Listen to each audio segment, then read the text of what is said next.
Hello and welcome to the channel. As always, like the video, and if you enjoyed the story, leave a comment on if you would want more. This fanfiction was not created by me, but in the description there is a link to the fanfic so you can show your support to the creator and read along. Without any more delay, let's dive into the story. Naruto dodged the incoming arrow. It took a bit of skin with it, and Naruto knew that he was at a disadvantage if he kept this fight going on from a distance. The spider that had been summoned by Konohamaru was raining spiders down on him, but thankfully Naruto was able to deal with them fairly easily. A well-placed fire ninjutsu was enough to render all those spiders dead. It didn't stop the mother from producing more and more spiderlings as time went on to attack Naruto. The problem was that he had no idea what was on the fangs of the spiders. For all he knew, they could be covered in poison, so he couldn't let any one of them touch him. That would only make the fight harder as time went on. This game is finally getting exciting. You're a pretty good player, but you're still not as good as me. Konohamaru shouted as he was forced to activate the second level of his cursed seal. He didn't normally have to do this, so it made a grin form on his face. Naruto was more than happy keeping this fight long range, as he was used to fighting close range and it was valuable experience. The problem for Naruto though was that outside of his fire manipulation, the only other forms of long-range combat he had was his finger bullets. Because he had them, he didn't carry kunai and shuriken. Since he was on the outskirts of Konoha, Naruto knew that he couldn't start a whole host of fires, as that could potentially do damage to the nearby farms which serviced the village. That was not an option. Danzo-sensei would not be pleased if something like that happened when it could be avoided. Kochios, Baro no Sutereku Jutsu, summoning, Burrow Strike Jutsu, Naruto called out as he placed his hands on the ground, and half a second later, right beneath the mother spider, a large scorpion launched itself from underground. It used the momentum of the jump to go claws first into the air. Before the spider could even react, the scorpion had clamped down hard on the legs of the spider with its pincers. The scorpion was far enough away that when it hit the spider at the apex of its jump, the spider was not able to get its fangs in range. The scorpion used gravity to its advantage as it fell to the ground, taking the spider along with it. The arachnid hit the ground first, and as it bounced up from the ground, the stinger of the scorpion went right through the head of the spider. A few more strikes later and the spider died right there. As much as he would like to stay with his summons and thank them for the help, he had a mission to complete. Naruto had a rough idea as to where his enemy was, judging from the angle of the jutsu that had been used on him. There was a fair amount of damage that had been done, and it was only thanks to his bloodline limit that Naruto didn't have any serious damage done to him. A smirk appeared on the face of Naruto and he rocketed off as fast as he could. If he wasn't able to gain anything from prolonging this fight, then the blonde-haired boy didn't see any real benefit to keeping it going. Naruto was not the best censor. Far from it, in fact, as he wasn't versed in the art at all. Despite this, even he was able to sense the foul chakra coming from his opponent. It was faint, but he could tell where it was coming from. Ever since the Chunin exams, this was the first fight that he had been pushed to the limit, and it made a smirk appear on his face. Despite the fact that he had the dead bone pulse, Naruto knew that he wasn't invincible. With the amount of chakra the enemy he was facing was putting out, if he put that into an arrow which hit, Naruto was fairly confident it would go straight through. It was why he made a point to move as fast as possible whilst zigzagging in direction unpredictably as possible. He had dodged two of the more powerful arrows by the skin of his teeth when Naruto grinned. He saw a glimpse of his enemy and channeled chakra into his legs so that he could move that much faster. Seeing the sight of his enemy, Naruto fired off some regular finger bullets. Admittedly, Naruto didn't expect for these to hit. It would be great if they did, but he planned for them to miss. What he was hoping it would do was that it would make the retreat of Konohamaru to a safer location in the direction that Naruto wanted. It did, as the vice-captain of the Sound 4 darted away from the bones. Ninpu, Shunshin no Jutsu, Ninja Arts, Body Flicker Jutsu, Naruto said to himself, and left with a wisp of fire in his wake. Naruto appeared right in front of Konohamaru with a hand outstretched. This was the first time that he was going to field test the jutsu that Kakashi had started teaching him a month ago. Rasengan. Naruto shouted as he launched the sphere of chakra viciously into the upper chest of his opponent. It grinded into the skin of Kadaru, and there was no surprise whatsoever as he screamed out in pain from the damage being done. Naruto watched in awe as he saw the damage that the Rasengan was capable of. It didn't just hit the enemy and then dissipate. It continued on through and carved a cavern into Kadaru's chest. Blood started flying out of his chest, and Naruto cursed as he knew that he was supposed to leave his opponent alive so they could interrogate him.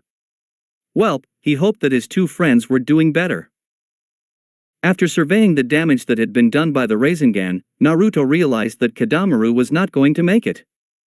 Naruto decided to be nice and finish him off.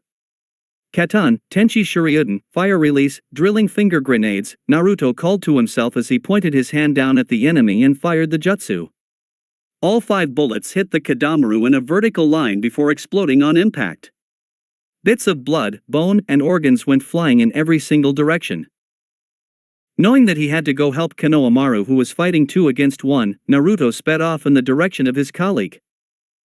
Just where do you think you are going? XXX. Sasuke was having a much better time in his fight with Touya. Thanks to all of the constant sparring that he had done with Naruto over the past month, Sasuke had improved his taijutsu and physical conditioning immensely. That, with the inclusion of the Chikuto in his right hand, made it easy for the black-haired boy to dodge the incoming attacks from the Doki. Sasuke realized that Naruto was on another level when it came to taijutsu thanks to his bloodline that he was not going to be able to match. That was something that he realized pretty quickly due to heavy defeats. Thanks to a few missions that he had been on which had ninjas using swords, Sasuke had meager knowledge in kenjutsu.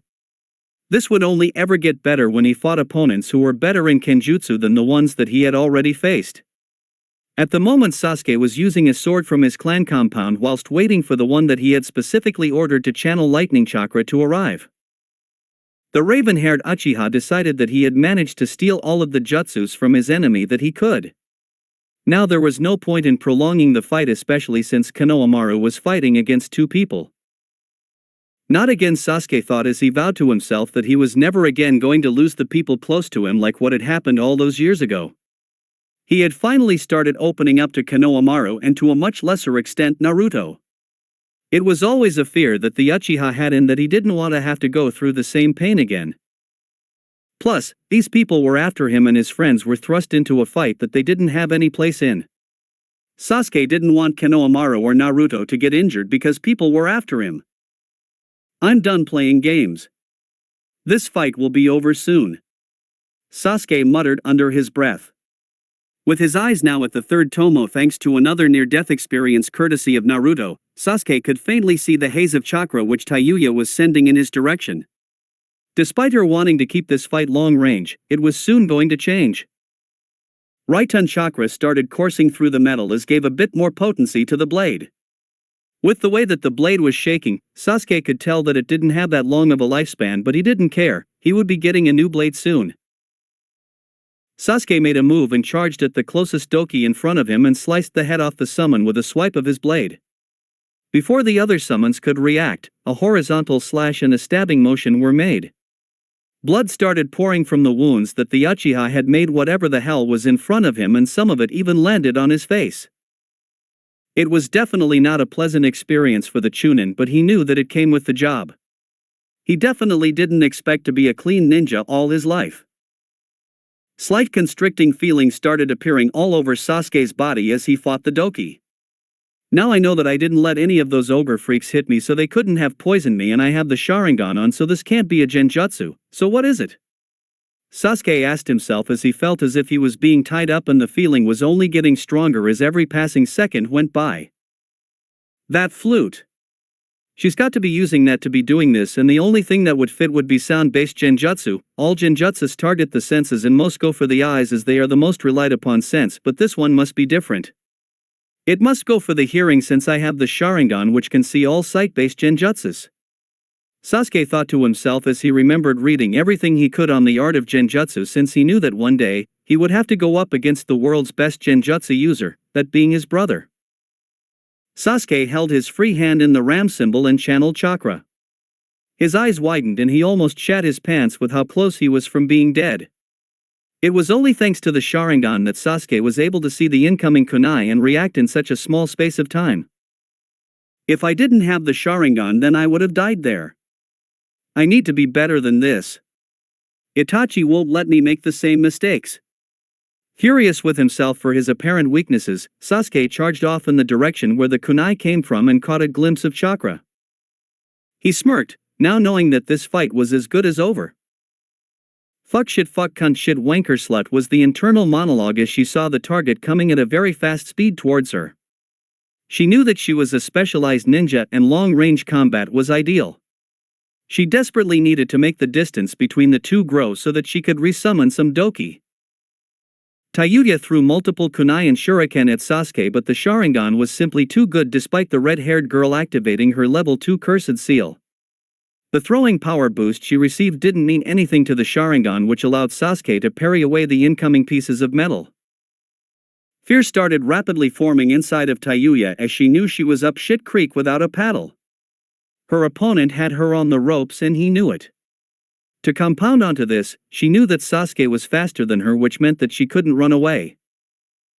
You should have learnt that there is a reason why the Uchiha clan are so feared around the world. It isn't something that was said without being backed up, and I will now show you why we are so feared. You pathetic little fuckers can't be feared. You all got killed off by one guy. Talk about Touya couldn't finish her statement as Sasuke rammed the electricity-charged sword right into the throat of his enemy. It smashed through the teeth and came out the other side. Blood started freely pouring out of the hole that the Uchiha Chunin had just made. Sasuke pulled the blade out of the woman. For confirmation's sakes, Sasuke sliced his enemy's head off just to confirm that she couldn't get back up and do some damage to him. As he wiped his sword on the girl's clothes, the raven-haired boy then sheathed his blade and headed off in the direction of where Konohamaru last was. He didn't mind so much in killing his opponent as it would allow him to go and help his friend, comrade, that much quicker. When he knew Konohamaru was fine, then he could worry about capturing one of them for an interrogation. XXX. Just where do you think you're going, Uzumaki Naruto? A voice from behind him questioned just as Naruto planned to go help his friends. As soon as he heard this, Naruto immediately turned around to see someone sporting the same belt that the other sound ninjas had. I'm going to go save my friends, Naruto said with narrowed eyes, but he got the impression that he wasn't going to be able to do that. Not with this guy standing near him. You won't be doing that, not today, his opponent stated with a deadpan expression. The blonde was getting annoyed. And why the hell wouldn't I be doing that? Because your fight is with me, trash, the teenager who was a few years older than Naruto stated, and then rushed at Naruto at a frightening speed. Quickly, Naruto brought up his arm to block the strike. Shit. This guy is fast. If I wasn't warmed up from my previous fight, he could have done some serious damage to me just then, Naruto thought to himself whilst taking in air. Whilst the previous fight did indeed warm him up, it was also a double-edged sword as it left him not at full strength. Just who the hell are you? Naruto questioned as he blocked another punch. As he said this, Naruto reactivated his bloodline and became more comfortable with his bones out. Trash like you doesn't deserve to find out my name, but I will tell you the name of the person who will defeat you, Kimimaro stated as he looked down at Naruto, trying to judge the boy. Admittedly, he didn't want to kill Naruto, but he knew that his master's goal came before anything else, even if that anything else was long-lost family. Bones started coming out of the skin, but it wasn't Naruto's arm that it came out of. My name is Kimimaro Kagaya and I am here to see your abilities, Naruto. Naruto was definitely in for a rude awakening as he saw that he was not the only person in the world to manipulate his bones into weapons. As far as he was concerned, he was the only person who could do it and had come to terms with the fact that he was the last of his kind. Kagaya. I thought that I was the only person that had the dead bone pulse, Naruto said out loud, although it was more to himself than Kimimaro. A million things were going through his mind at the moment and he struggled to keep focus on the fight. Thin layer of blood started appearing from the cut that had been made by Kimimaro. Despite the fact that he was in a fight to what seemed like the death, Naruto was glad that he wasn't wearing a shirt underneath his chunin flak jacket. Heh, at least I don't have any bloodstains to clean out if I don't wear any clothes. Despite the fact that we are fighting, I have to say that I am happy. This is the first time that I am meeting some of my family. A tiny smile appeared on the face of Kimimaro as Naruto said this before it was squashed. He had a job to complete for Orochimaru-sama. The feeling is mutual. One thing I am curious about is how you have the bloodline. The Kaguya clan was wiped out by Kirigakure a long time ago and you don't even share the same name as our clan. Kimimaro asked, wondering just how the bloodline of his clan ended up all the way in Konoha. Despite the fact that he didn't like Konoha at all, he still felt that it was a better choice than Kiri given their issues the past few years. To be honest, I have no idea about it. The only thing I can think of was that one of my ancestors was from the Kaguya clan and then the gene was spread but laid dormant. I don't even know if it was my mother or my father who had the gene. Naruto replied, a grin forming on his face as he managed to make his own cut appear on his opponent for the day. Not satisfied with that, Naruto fired off 10-finger bullets right at his enemy which were fairly easily dodged. Kimimaro responded in kind by firing off the exact same jutsu at Naruto. The two shared a locked gaze. I have to prove myself since he's an original Kaguya. Can't make this easy for Naruto. Whilst I have a mission to complete, I also know that I don't have much time left remaining. Now that I know my clan is not going to die out, I have to make sure that it is in good hands. Kimimaro thought to himself. Despite having loved nothing more to have a family to call his own, he definitely didn't want to pass down the genetics that he had. This disease he had was not something that he wanted his child to suffer from. With the recent turn of events and finding out that Naruto had the bloodline, Kimimaro could find solace in that the clan would continue on. Despite all of that, he had a mission to complete for Orochimaru-sama and that was of the utmost importance. Kimimaro watched as Naruto fired off. He didn't pay much attention to them as they were fired right in front of his feet. He should have. These were different. It was only the last second when Kimimaro noticed the fact that these finger bullets were different from normal ones. He's gone down the route of combining his element with the dead bone pulse. I can't believe I never thought of that. The Kaguya realized at the last second but it was too late to dodge the attacks now that they were so close.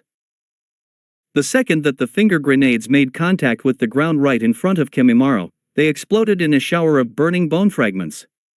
It was far too late for the Kaguya to dodge the incoming attack so he did the best thing he could, he brought his hands up to protect his upper body and face from the damage. Slight grimace was heard by Naruto from his opponent. Naruto grinned as he knew that this meant that some of the attack connected. Not wanting to waste any time, the blonde-haired boy went through some hand seals. Katun, Gukakyu no Jutsu, Fire Release, Grand Fireball Jutsu. Before the jutsu was even close to him, Kimimaro could feel the incoming heat. He couldn't see it from the smoke cloud from the previous jutsu but he knew where it was coming from. Curse this trash, I have to dodge this attack or otherwise I will be burnt alive. I have to complete my mission for Orochimaru-sama. I definitely didn't expect any Konoha scum to force me into using my cursed seal but I guess it had to be the Kaguya clan member. The first stage of the cursed seal granted to him by his master activated and covered his body and black tribal-esque markings appeared all over his body. A few patches of skin were missing and whilst that definitely did hurt, all of his major organs were still fine so Kimimaro persevered through the pain. The small healing ability provided by the cursed seal would definitely be in action today. Panting for breath, Naruto watched how his opponent came out of the cloud of smoke and waited. He was pretty confident that attack had to have done some damage to Kimimaro. Naruto realized that shit just got real and he was in for a whole new world of hurt. The sound ninja rocketed forward in the direction of Naruto slammed his elbow into the boy. Whilst he knew that he had a fight to finish, Kimimaro for the first time in a long time decided to be selfish. With the clan about to be down to one member soon enough, he had to ensure that the future of the clan was in good hands. If he killed Naruto straight away, then that would put that in jeopardy. Wheezing, Naruto got up as quickly as possible from the hit and blocked the incoming swipe that would have surely ended his life. Whatever it was that was increasing Kimimaro's abilities was something that forced Naruto into stepping it up a gear. XXX. Konohamaru was dealing with his three enemies. It wasn't easy, but if there was anyone who could do it, it would be the Kyuubi juggernaut. With the amount of chakra that he had at his disposal, it meant that he was the best person to stall out the fight until help from either Naruto or Sasuke came. Given the fact that these people in front of him were accomplices helping Orochimaru murder his grandfather, Konohamaru was contemplating going on the offensive and ripping them to pieces, but he had a role to play, and if he wanted to become the Hokage, he needed to follow the rules. Personal satisfaction wasn't worth losing his friends though, so the boy played the patient game and waited until one of his comrades came and helped him out. Konohamaru launched another fireball at his enemy, still playing the stalling game. Out of the corner of his eye, he saw something and couldn't help but grin. He now knew that it was time to go onto the offensive, and thanks to the fact that he had the Kyuubi inside of him, Konohamaru had all the chakra in the world to facilitate that. The Sarutobi heir pulled the red staff from his back and grinned as he felt the Kyuubi's chakra race through him. Whilst most of his training came from his grandfather, he had to attribute the usage of the Kyuubi's chakra to Jiraiya. His whisker marks were more pronounced, eyes were crimson red with black slits, and there were faint traits red chakras surrounding him, but nothing more. Familiar sound of 1,000 chirping birds rang through the air, and Konohamaru couldn't help but look on in jealousy. He had seen just how much damage that the jutsu Sasuke was using could do and wanted one of his own. It was too bad that with Earth Release as his main element, learning a high-powered lightning release jutsu would be easy by any stretch of the imagination. Split second later, and Konohamaru realized that now was his time to go on the offensive. After seeing Sasuke take out one of the twins, Konohamaru realized that if he didn't want to miss out on getting some revenge against the people who helped kill his grandfather, then he was going to have to act soon. Konohamaru sprinted off the ground and raced to the fat enemy whose attention was focused solely on Sasuke. Admittedly, he wished that this fight was a bit harder, but he couldn't complain as he was confident that no one was going to come out of this without any serious injuries. Racing forward, Konohamaru smashed the end of the pole into the stomach of Jirobo before launching a vicious slam with the other end of the pole into the back of Jirobo's head. The force from the attack was enough to push the man's head face first into the ground. A sickening crack noise came when bone connected with dirt. Blood was flowing freely. It wasn't a pretty sight.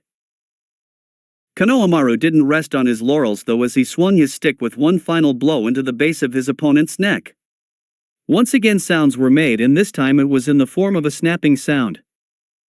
Konohamaru couldn't offer up any words as he stared down at the victim of his first kill. Sure. He knew that it was something that was expected since he was a ninja, but it wasn't easy to stomach. The only saving grace that was running through his mind at the moment was that the person who he killed was an accomplice of Orochimaru. Konohamaru, snap out of it. Sasuke shouted, annoyed at his teammate. Death is something that you will have to come to deal with in this profession. Now, do you want to gain revenge to the people who killed your grandfather or not? This person here is in a genjutsu. Do you want to give the final blow, or do you want me to do it? Sasuke offered as he knew just how much of a big deal revenge was. If Konohamaru was in the same position with Itachi, he would expect his comrade to give him the offer. This did indeed snap the Chunin out of his funk. Konohamaru shook his head to rid himself of his thoughts. Thanks, Sasuke team. I will do it. Konohamaru said before pulling out a kunai. He couldn't bring himself to slice the neck of his enemy, but he felt confident in being able to do it from a distance. Minute and an earth-released jutsu later, and the evidence of murder was buried beneath the ground. We should head over to where Naruto is. We don't know what state he is in or if he has defeated his target. Sasuke stated as he took command of the situation. After all, it was people after him that brought his comrades into this mess. He wasn't about to let the closest things he had to friends die because of that. XXX. Blood freely fell from the butt on his forehead from the cut inflicted by Kimimaro. His knees were weak, his arms were heavy, and he constantly had to keep wiping the blood out of his eyes if he wanted to stand a chance against his distant relative. It was easily the toughest fight by far that he had been in, and it didn't seem like it was going to let up any time soon. Naruto wiped away the blood from his eyes for the fourth time. Katon, Tenchi Shuriuden, fire release, drilling finger grenades, Naruto called out. I guess it will have to do. He knew it was bad to call out the name of each jutsu, but it would serve its purpose. Jumping back from his position in the field, Naruto was glad that there were trees nearby because he sure as shit knew that if he had to fight up against Kimimaro in an open field, he would be a corpse right about now. Whatever those markings are, they sure gave him a power boost. Is this the shit that Sasuke has access to? Naruto thought to himself as he could definitely see some benefits to having it, but surely, for something so powerful there had to be consequences. When he wasn't using it, Naruto was able to fight Kimimaro to a standstill. Both landed hits and Naruto liked to think that he was slowly getting the edge over his opponent. The only saving grace that Naruto could see was that Kimimaro was coughing quite frequently. Given his opponent, Naruto would have loved to be facing a fully fit Kimimaro so that he could test his bloodline to the fullest. He was not complaining. This was a fight that there was only going to be one person walking away from alive. Both parties had conflicting missions and there was no emotional attachment allowing for a truce to occur. You are quite skilled, Naruto, far better than the rest of the trash that Konoha has produced. Kimimaro said with a panting breath. He didn't show it, but he was quite happy with that comment. Ever since he found out that he had the dead bone pulse bloodline, Naruto wondered what his distant relatives would think of him and his abilities. But you are still no match for me, Kimimaro stated before he raced towards Naruto. Oh yeah, well we will see about that. Naruto returned serve, and just as the two Kagaya clan members were about to clash in a forest of bones, Sasuke appeared. Sasuke, without warning, slammed a high-powered kick into the unsuspecting Kimimaro's obliques, smashing him into a tree. What the fuck, Sasuke? This is my fight, Naruto shouted in the heat of the moment. TCH, you looked like you needed it, Sasuke replied, annoyed at the fact that he was coming to aid his friend and it was getting shoved back into his face. Sorry Sasuke, it's just look who my opponent is. This is more than just some random enemy ninja. This is a fight that I need to do on my own. When Naruto said this, Sasuke looked over and noticed what Naruto was talking about. Instantly, he understood. If he finally got to have a fight with Itachi, he wouldn't want Naruto or Konohamaru for that matter interfering within the fight unless absolutely necessary, and even then he would probably have a grudge against that person. Fine, but if it ever looks like you are going to get yourself killed, Konohamaru and I are going to step in whether you like it or not. I actually want a challenge in this race for Hokage, and with you gone all I have left to prove myself against is the dobe, and that is no challenge at all.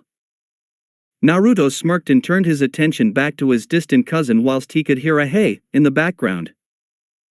I'm not going to last much longer, I can feel it, and even if I did defeat Naruto, I would have to contend with the Jinchuriki and Sasuke before I can even think of bringing the Uchiha back to Orochimaru-sama. It's easy to tell that he does not want to come. For the first time in a long time, Kimimaro decided he wanted to be selfish. He wanted to follow his own goals rather than those of Orochimaru. With that thought in mind, Kimimaro activated the final stage of the curse seal, knowing that it was only going to hasten his death. Well, fuck me, Naruto muttered to himself as he noticed what was happening to his distant cousin's body. To his horror, Kimimaro did something that none of the three Konoha ninjas in attendance thought was possible. Sure, Naruto had toyed with the idea, but he had never seriously considered it. Kimimaro pulled his spine out of his upper back and didn't die from it. Let's see how you handle this, young Naruto. And in a dash, the enemy ninja vanished, reappearing about 5 meters away from Naruto and swung the bone whip. Thanks to the cartilage in the spine, Kimimaro was able to use it as a whip. Ah! Naruto cried out in pain as thankfully he had his endoskeleton jutsu working overtime.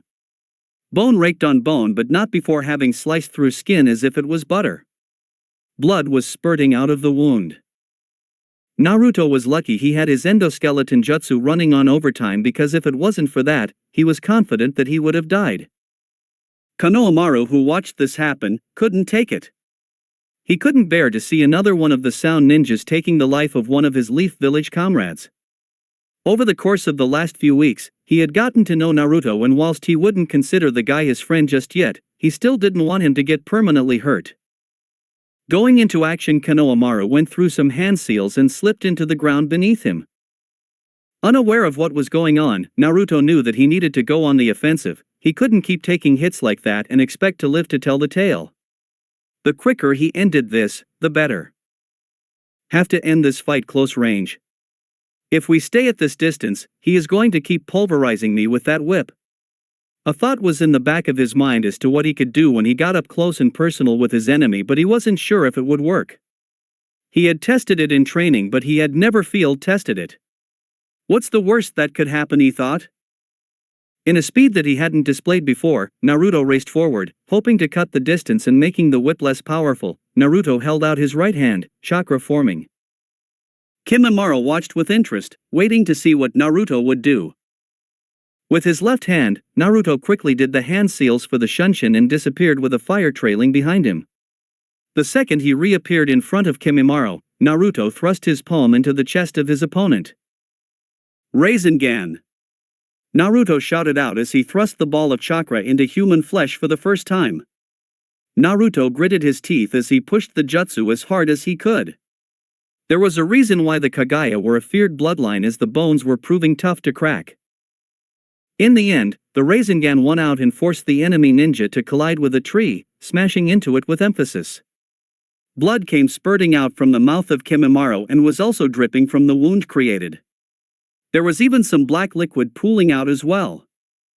The second level of the cursed seal receded, and not by choice. Kimimaro didn't realize that whatever that jutsu that Naruto had would be that powerful.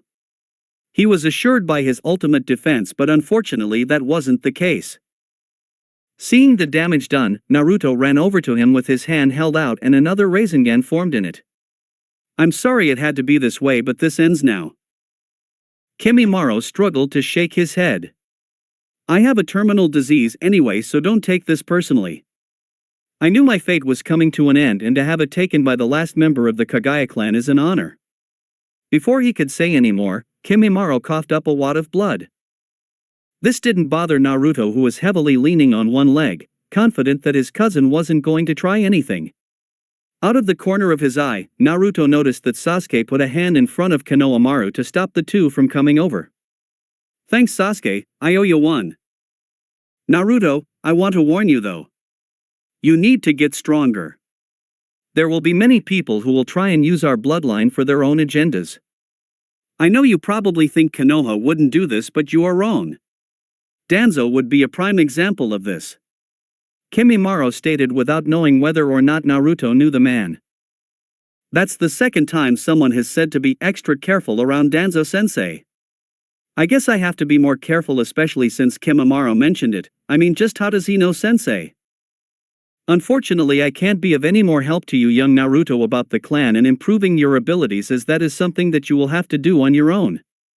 I will say I am impressed with your abilities and hope that you restore the clan to a clan with honor and pride, rather than the way the clan was previously viewed. Kimimaro was cut off with an intense bout of coughing, given the pain he was in. Now, Naruto, please finish me off. I am in too much pain to continue. Kimimaro requested to his enemy. The last Kagaya clan member nodded resolutely and shoved the Rasengan into the heart of his relative. So, just like we spoke about Naruto-kun, this will be a very delicate procedure, and I have to admit, I haven't done anything similar to this before. Naruto nodded with seriousness as Dr. Yakushi spoke. Naruto knew the pressure that was on him, as one of his friends' life was on the line. He couldn't and wouldn't fuck up. The first place that we will start is his left pinky toe and go from there across his toes before going to his fingers. The more experience we get doing this, the more confidence we will have when moving on to larger bones. This was all a new process for Naruto, so he was hanging off every word. Without overthinking this situation, let's get to it. Dr. Yakushi stated, to which Naruto nodded. Naruto channeled chakra the same way he did if he had to modify a bone inside his body to his hands.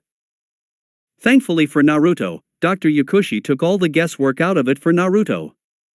In one hand, he was using a scalpel to cut open the skin where the bone would be and detach the bone from everything. In the other hand, he was using medical ninja to convert the chakra that Naruto was giving him and turning it into a bone before attaching it to all of the tendons and muscles. As far as Naruto was concerned, this guy was the real deal. There was a reason that he was the head of the hospital. Good work, Naruto-kun. The more you can focus on creating the bone with your chakra, the more I can focus on attaching it to the body, which is the hard part. The gray-haired man stated. Naruto, resolute in his mission to help his friend get better, attempted to do just that. He viewed it as yet another chakra control exercise. With each bone getting successfully replaced, both Naruto and Dr. Yakushi were getting more and more confident in themselves. The first toe took 10 minutes, the second 8.5 and the third 8. By the time that the doctor called for a break, Naruto and the doctor, they had managed to repair the hands and feet of Lee as best as they could. The other thought running through their mind was that they wanted to be fresh for the hardest part of the surgery. With the external limbs and then the torso coming up next, Naruto wanted to make sure that he was as ready as he could be for that. Walking out of the surgery, Naruto was instantly greeted by all of Team 9. Yash! Naruto-kun! Are Lee's flames of youth burning brightly? Guy immediately questioned as he spotted the blonde-haired boy. Naruto grinned. So far, at the moment, everything is going well. Before Naruto could continue on, he was wrapped up in a large hug from a man wearing full-body spandex. The Uzumaki was lucky that nothing was pressed up against him. Yash, Naruto-kun. I am eternally grateful for what you have done. Your flames of youth burn brightly. Yes, thank you, Naruto-kun, for doing this. You don't know how much this means to our team and most importantly Lee. Tenten stated with a big smile on her face. She was finally going to see her teammate on the road to recovery. Soon, before she knew it, Lee would be back doing mission with the team. It was then that Naruto's smile faded. Nothing's finalized yet. I mean, me and Yakushi-sensei have only done Lee's hands and feet. It takes a fair amount of chakra and concentration. I'm just having a break to get some food and then I will be going back into the surgery to finish the job. Naruto replied, hoping to calm the expectations that were placed on him. After all this was only his first rodeo. Naruto-kun, where do you want to go to eat then? I will happily pay for whatever you want to eat. Guy, in usual Guy fashion, asked his most recent student. It didn't take long for Naruto to make up his mind. XXX. Slowly, complete and utter darkness got brighter and brighter until it was white. Rock Lee opened his eyes for the first time since the surgery and a smile was on his face, desperate to hear what had happened. Easy, Genin-san. Your body is still recovering from the surgery. I want you to sit still. Yakushi stated, to which Lee nodded. There were a few hiccups as this was something that had never been done before, but as time went on, Naruto and I got more proficient at the task and everything appears to have been done successfully. Dr. Yakushi stated, which brought out a massive smile on the face of Lee Slash. His dream of becoming a shinobi of merit had been resurrected. I would even suggest that you may come out of this better than normal in the long run. When the doctor stated this, Lee looked on with curiosity brimming from his eyes. Naruto-kun did not just replace your bones with healthy bones of your average teenage male. He replaced them with the same ones that are inside his body. Having the Kagaya bones will mean that your body will be able to sustain more muscle and suffer less health-related issues that come with that. It will also mean that you are more durable as well as be able to apply more force into hits as a taijutsu user. Rock Lee was blown away by this. He knew that he had a disadvantage of not being able to use chakra, but hopefully with this, he would be able to become a truly splendid ninja just like Guy-sensei. Before he could do that though, there was one person that he needed to thank. That person was Naruto. Thank you, Naruto-kun, from the bottom of my heat, my flames of youth are eternally in your debt. Lee stated whilst bowing as much as his current situation allowed him to. Hey, don't worry about it, Lee. I'm happy to help out my friends. Just make sure that you put in extra hard work now that you have this second chance. Naruto said, fully knowing what type of reaction this would garner from the genin. The eyes of Niji and Tenten widened in horror, they too knew what this meant, and it was something that they were not all too keen about. Yash. Naruto-kun, I will do that, and if I cannot, I will do 20 laps around the village with one foot tied to my back, and if I cannot do that, my hands will not leave the bar until I do 1,000 chin-ups. Lee. Guy-sensei. Lee. Guy-sensei. Naruto saw what would come next and thought he could handle it. He knew about the Sunset Boulevard Genjutsu, but that wasn't what happening right now. Instead, since Lee was unable to move, the Jonin managed to wiggle his way onto the bed that Lee was in and snuggle with him. That wasn't the worst part. In the Genjutsu, Guy was pointing off to a shooting star as he and Lee walked along the Rainbow Road, shooting above the galaxy. What? I don't even. Naruto struggled to utter as the words wouldn't come out. Curse you, Naruto. Tenten said, but the anger wasn't in her voice. It was far from that, it was the opposite as she watched her teammate and good friend get healed. Naruto sure had changed over the past few years, and as far as she was concerned, it was definitely for the better. Looking back at him. Yeah, it was definitely for the better. XXX. It was back to the training ground for Naruto as he had to improve his abilities as a shinobi. From his fight with Kimimaro, Naruto knew just how far he had to go to become a competent shinobi. Naruto was only just getting to the point where he was financially secure, and that taste was making him thirsty. That thirst for money was ever present, and Naruto's motives for becoming a strong shinobi hadn't changed in the past year. That, coupled in with the chance to become the Hokage and also making the Kagaya clan as famous as the Hozuki, Senju and Uchiha clan once were in their heydays, meant that Naruto's focus was as clear as ever. He was going to become a legend. Already, Naruto had an idea of what he could to improve himself as a shinobi outside of just refining the training that he had already undertaken. Finally, it's taken some time to get in touch with you since you have been a busy guy recently. An unknown person said, completely blindsiding Naruto with his appearance. Whoever this guy is, he sure is good. Ah, that's why. It's Jiraiya. To be honest, Naruto didn't know what to think, as Jiraiya was Konoha's strongest ninja now that the third Hokage had passed away. On the other hand, this person was the same one that was supposed to be his godfather according to what Kakashi had told him, and yet, in his 14 years of life, Naruto had never seen the man before. So, you're Jiraiya, what would the strongest shinobi in the entire village want with a random teenager? Naruto questioned, getting straight to the point. He also wasn't sure whether or not Jiraiya knew if he knew just the relationship between the two was. I am not just Jiraiya. As he said this, Naruto watched as a plume of smoke appeared and Jiraiya reappeared on top of a frog. I am the legendary Toad Sannin, super pervert extraordinaire. Men envy me and women want to be with me, but most of all, everyone wants to be me. Jiraiya enthusiastically stated as he did his whole song and dance routine. Again, as I stated, why are you specifically here and interested in someone so far beneath your stature? The blonde-haired Chunin questioned, fairly confident Jiraiya didn't know that he knew the truth. Ah man, he didn't even acknowledge it, Gamma. Jiraiya pouted as he comfortingly rubbed the head of the toad he was standing on. I goals to reach. I don't care if you're Jiraiya of the Sannin or not. I've insulted the daimyo to his face, so don't misunderstand me when I say this. If you do not have a reason for being here, then can you politely fuck off? Naruto emphatically said while staring directly at Jiraiya. Fuck me sideways, this kid has all of the best and worst traits from Kushina and Minato combined. With that determination I can just tell that this kid is going to become a monster very soon. That, and including the skills that he showed at the exam, fuck me, what are they feeding these kids? Jiraiya thought to himself in shock. He thought that Konohamaru was good, but there was the nagging thought that the Kyuubi was helping him a fair bit and giving the boy an unfair advantage. Naruto, though, he didn't have anything like that at all.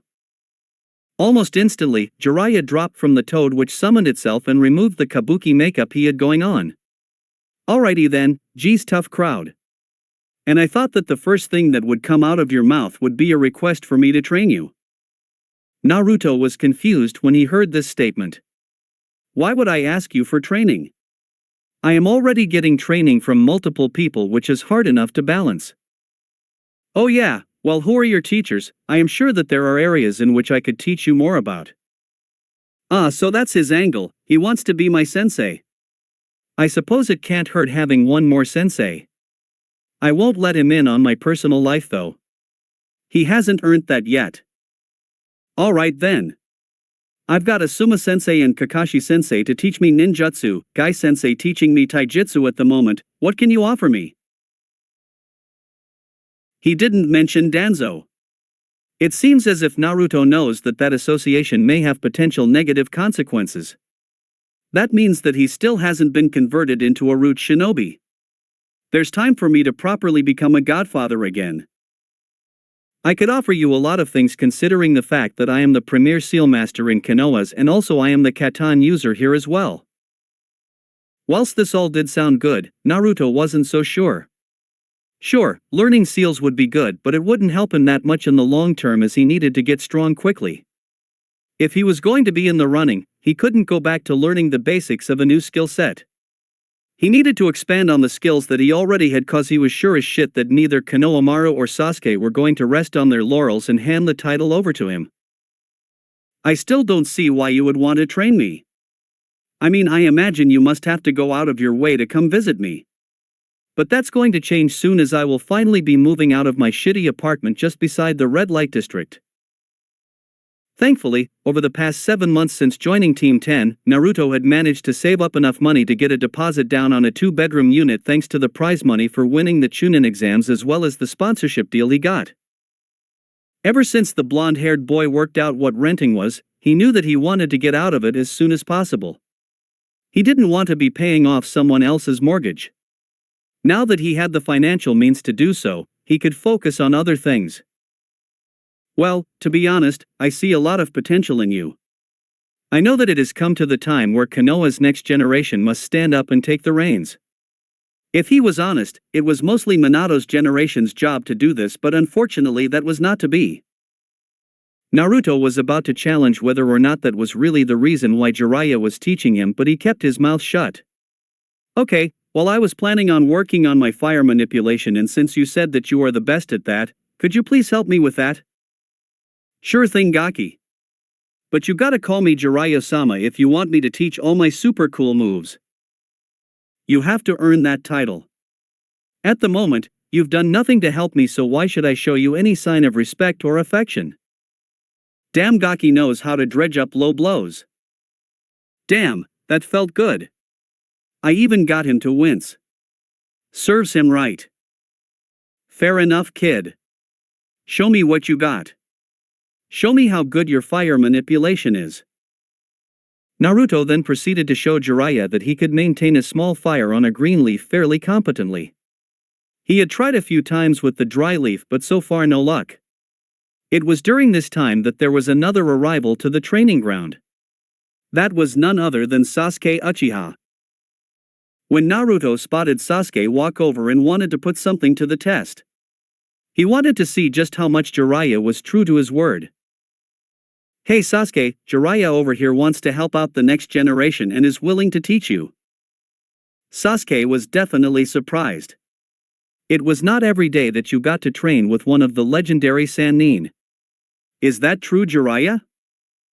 Skull appeared on Jiraiya's face for a second before it was removed. Damn, brat has put me into a position where I can't say no without explaining why I only want to train him. Sure, but only if you call me Jiraiya-sensei. Okay then, Jiraiya-sensei. What do you want me to do? Sasuke questioned as he knew that this man in front of him was either as powerful or even more powerful than his elder brother. If he wanted to make the most of this, he would have to enact the etiquette lessons his mother taught him. He didn't want to screw this up. Come at me with the intent to kill. I want to see what you are made of.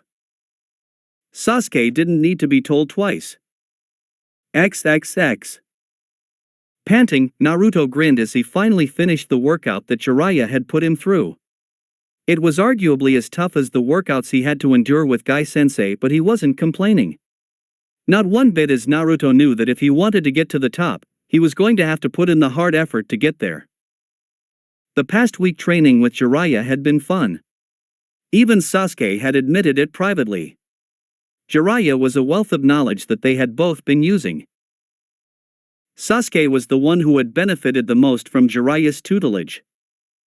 Flashback. Okay kid, so we both know why you want to get stronger, and let me tell you, I've been on countless missions with Uchihas in the past, so I know how you guys work. Now, instead of me just pointing out your weak points, I want you to tell me where you believe yours are that you need to improve on. Sasuke nodded when he heard this. He wasn't sure what the difference was really, and he imagined that Jiraiya could see more flaws than he could, but he would humor the man. TCH. My genjutsu is nothing compared to Itachi's, my strength needs to catch up to my speed. Also, I need to fight a good kenjutsu user so I can copy their fighting style, as I have only just started using my Chikudo. Kid, I agree with you on everything, but don't beat yourself up. My genjutsu abilities are absolute shit compared to Itachi's. Pretty much every single ninja in the world has shit genjutsu abilities compared to him. You don't have to be good at genjutsu. You just have to be able to counter the ones that he throws at you. Sasuke's eyes widened when hearing this, as he admitted only to himself that he was never really that fond of genjutsu. He was much more a fan of action and direct combat. In terms of your physical conditioning, you need to improve it quite a bit. The only problem is that this one isn't going to be an easy fix. It is going to take hard work and a lot of time, coupled with the right diet. At the moment, you are supplementing your speed with your chakra. I could have easily put a seal on you that modifies your chakra and render you unable to use it. You would become far weaker than Naruto would be if the same seal was applied to him, as you are far more reliant on your chakra. Make no mistake, there will come a time when you are unable to use your chakra and you will need to get out of a sticky situation. Sasuke nodded in agreement. The other thought that was going through his mind was that if he became better without chakra, then when he used it, he would get that much stronger. A smirk appeared on his face. Your kenjutsu will come with time. I'm shit when it comes to using a sword. I wouldn't be much help in that area, unfortunately. Now, do you want me to tell you what I noticed? Jiraiya questioned with a rare serious expression on his face. He normally didn't like kids like Sasuke, as he didn't have a personality. It would be a test.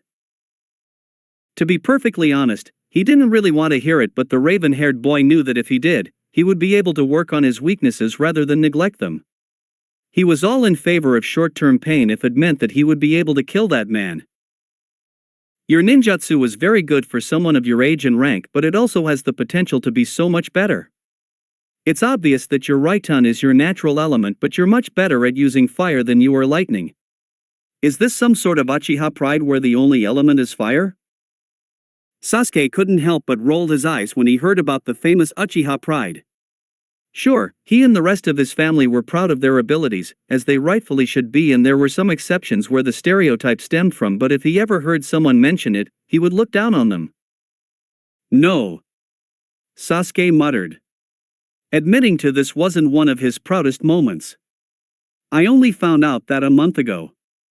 My father forced me to learn the fireball as a rite of passage, and I never questioned it, so I always thought my affinity was fire.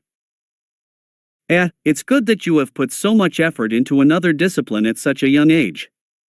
It means you are more versatile, allows you to have more tricks up your sleeve for a fight. Jiraiya saw that this made Sasuke smirk. But it means that you are far behind what someone say like the Gaki over there is doing with his fire manipulation. Just to let you know, you will never be as good as the brat when it comes to fire manipulation. Scowl formed. Why are you telling me this? It wasn't something that he wanted to hear. Jiraiya didn't waste a second in continuing on. Because this will help you in the future. At the moment, the only reason Naruto and Konohamaru to a lesser extent are progressing quicker than you is because they have found their fighting style whilst you haven't. Naruto found his by his bloodline, as it forces him to be a close-range fighter, in Konohamaru, while he got it because of his chakra pool being so large. It forced him into the role of ninjutsu juggernaut. Well, how do I find my fighting style? Sasuke immediately responded, wanting to solve the issue as soon as possible. That unfortunately is only something that you can find yourself, and it is going to take time. It will naturally develop over time as you find the way you gain more experience. Sasuke wasn't satisfied with that answer, however. Do you know what kind of fighting style I am leaning towards at the moment? As much as I don't like to make the comparison, you are similar in your fighting style to a young Orochimaru. This is the real reason why I agreed to train you. I wasn't able to stop him, but I can sure as hell make sure that another one doesn't come alone. Yes, that's right. I am calling you out on it. Myself and others can see that you have solely your own interests at heart.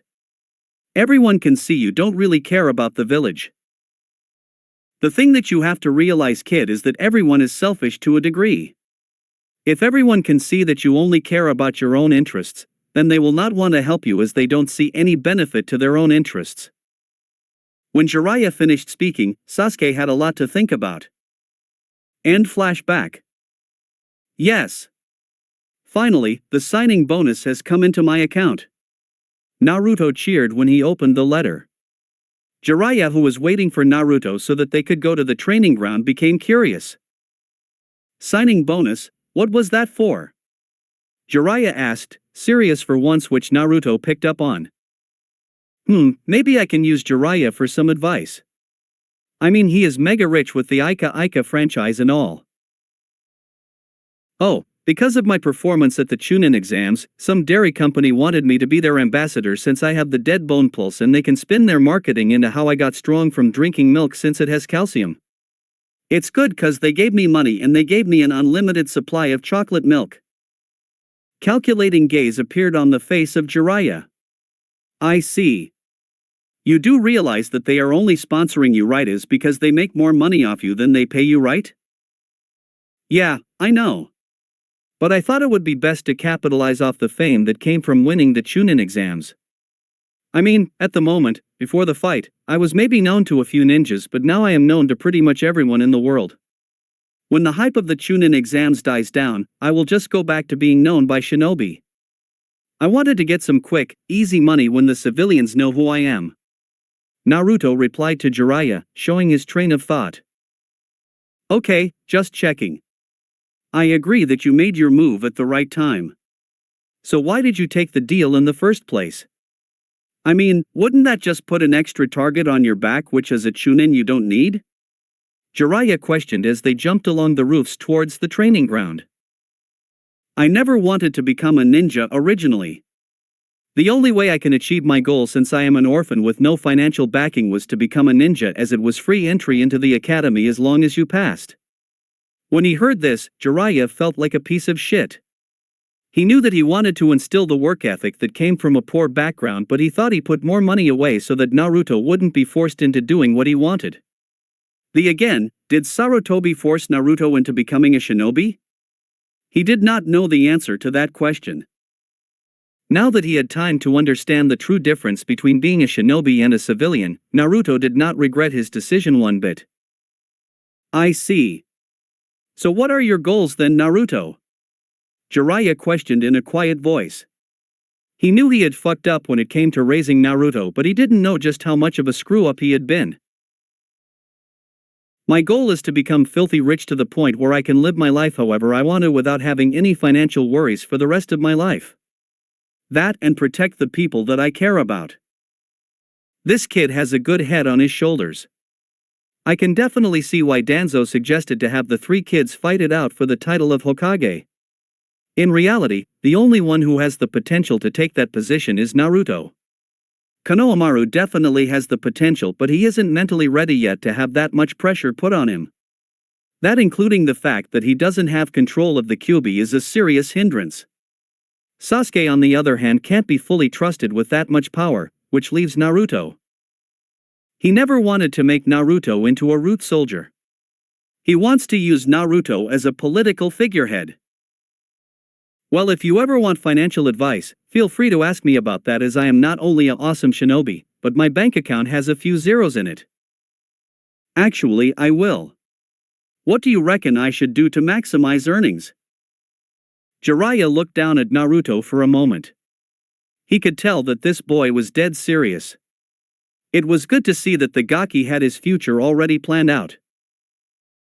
What sort of targets are you trying to hit?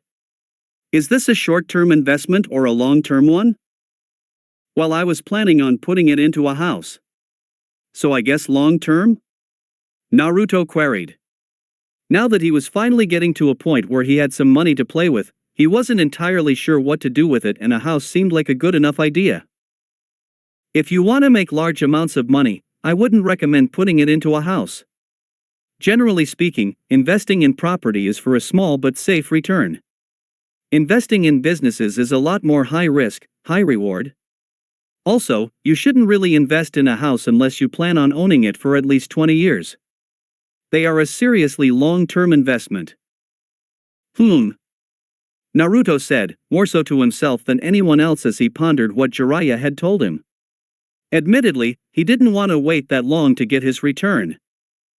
Frankly, if you want to make the most money as quickly as possible, what you should do not focus on trying to make money directly.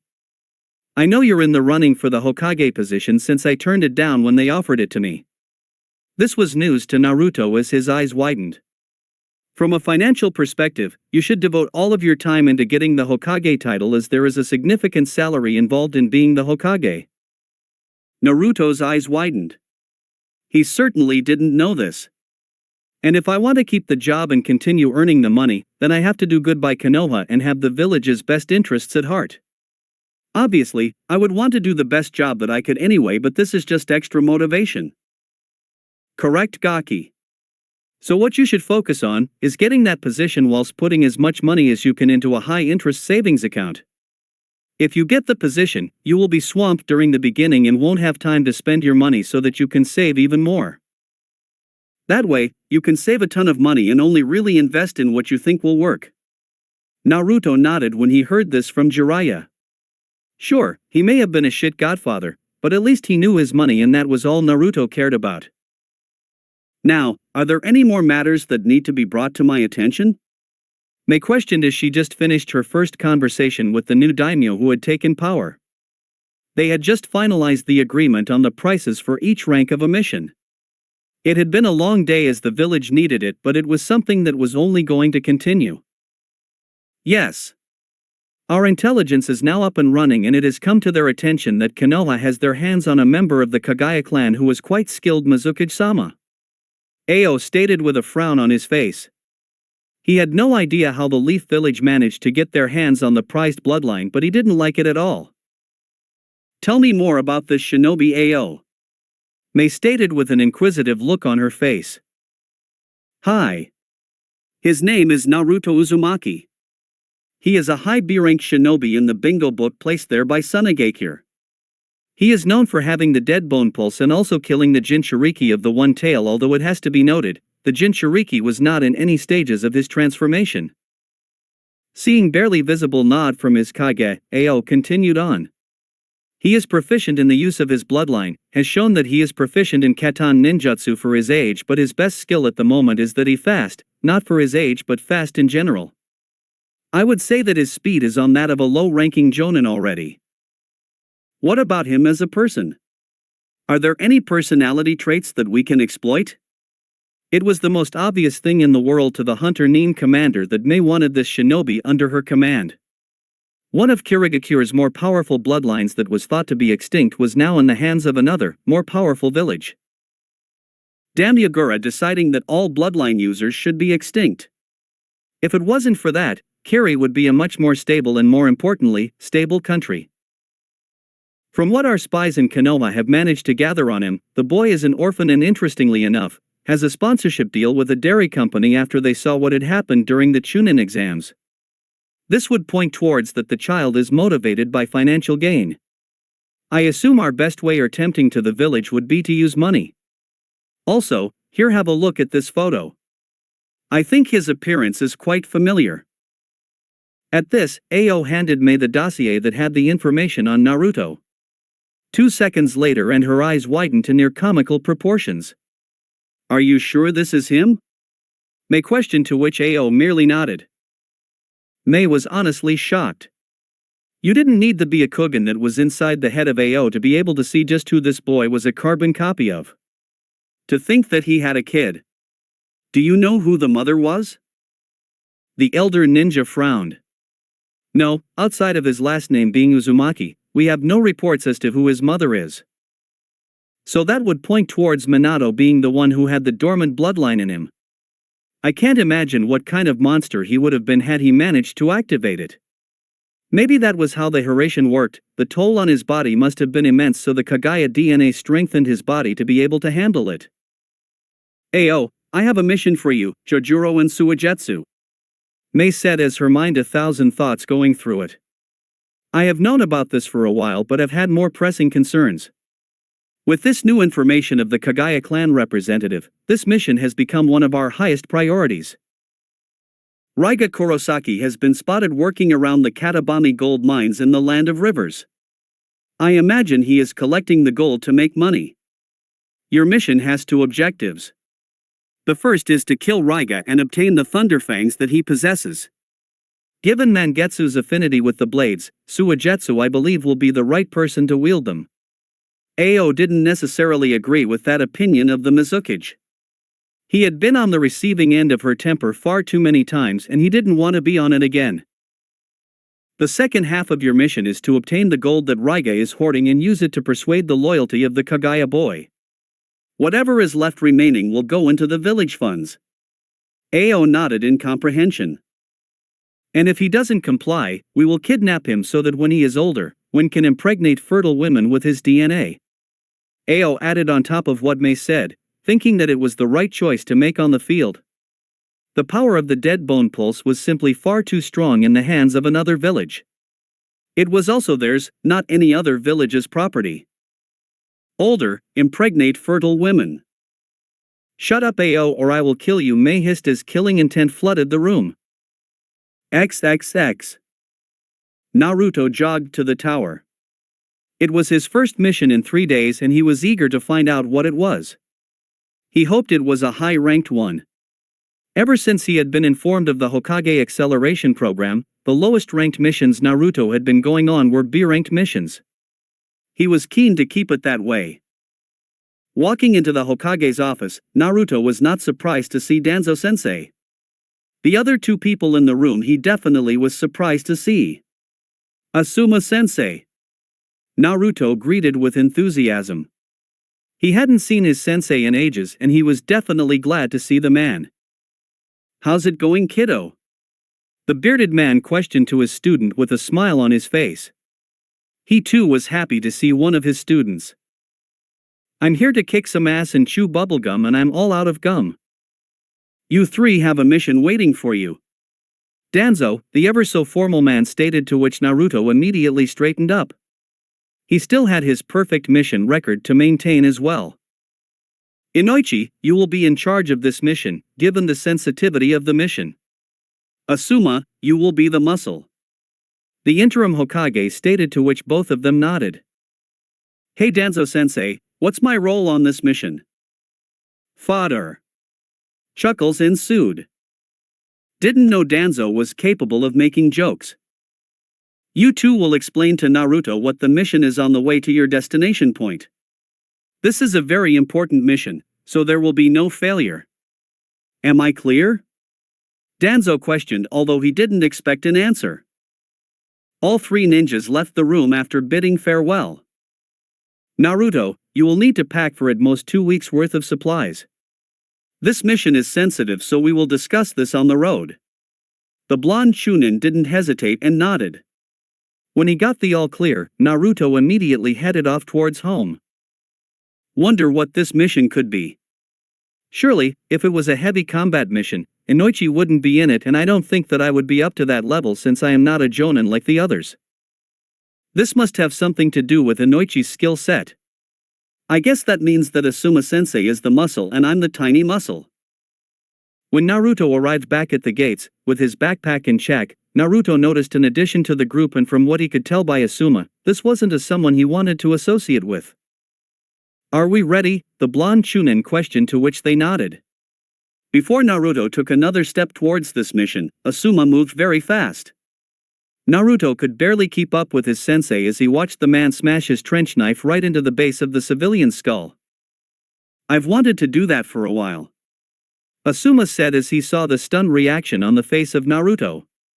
As his student was staring with a gaping expression, Asuma hoisted the man over his shoulder. Right, this mission is very sensitive, so let's make haste. Inoichi commanded, to which both Asuma and Naruto nodded their heads. As the trio of ninjas raced through the trees, Naruto finally felt as if it was time to ask the big question. So what is this mission that we are doing? Inoichi spoke up. This is an S-ranked mission. The second that these words ran through the mind of Naruto, the boy gulped. His blood ran dry. The last time he had been on an S-ranked mission was the Chunin exams. Konoha is making a military move in the tumultuous climate that is Wave Country. I am not sure if you are aware or not, but there is a civilian businessman who is ruling the country through hiring ninjas to do his dirty work. He pays off the daimyo so he has free rein to undertake his narcotics and slave trafficking. What Konoha will be doing is killing Gato, all of his accomplices, and also killing the Wave Country daimyo and instilling the man that Asuma is carrying as the new daimyo. That must be the reason why Asuma dislikes the guy that he is carrying. He must have been the person who lied on that mission which got Shikamaru killed. Naruto had a newfound respect for the professionalism on display by his sensei. He knew that if he was in that position, then there was no doubt in his mind that his personal feelings would take over. So what advantage is it that we are getting out of this? I mean, I know that we wouldn't be doing this out of the kindness of our hearts, but the only thing I can think of that we would be getting out of this would be some sort of territorial advantage against Kirigakure. Naruto thought out loud, hoping someone would fill him in. It's actually Kumogakure. At this point in time, Kirigakure is not a threat. They are just coming out of the civil war and are in even less of a position to exert financial muscle. Kumogakure, on the other hand, are arguably the strongest nation, including us. They are far more militaristic compared to us, and since we got hit hard by the invasion, we aren't in a strong position. If Kumo did the same thing that we are doing to Wave, then they would have a massive advantage over us if a war ever broke out. It would allow them to attack from two fronts and scissor our forces on that side of the nation. Konoha cannot allow this to happen under any circumstance, which is why Inoichi comes in. Asuma informed his student, who nodded, understanding now why this mission was S-ranked. Whilst he loved to test himself, Naruto was confident that he wouldn't put up much of a fight against someone of that ilk. He had gotten trounced by Guy and Jiraiya recently, so he knew what it took to be at that level. Gato still has Zabuza Momochi under his payroll, so you should definitely expect combat. Oh, don't you worry, Ichoichi-senpai. I've been looking forward to this for a long-ass time. The blonde man shook his head. Anyway, I have been tasked with implanting thoughts and suggestions into the mind of this man here as we make him the daimyo. I won't be brainwashing, but I will be making it so that whenever he does anything that is in the best interests of Konoha, he will get a release of dopamine and serotonin. When he does anything that is negative to Konoha, he will get massive withdrawals of those hormones. Ibiki has also spoken to the man heavily about the reason why he is getting released from prison so early for committing a federal crime. He knows he has a role to play, and if we believe that he is not acting in Konoha's best interests, then we will take appropriate measures.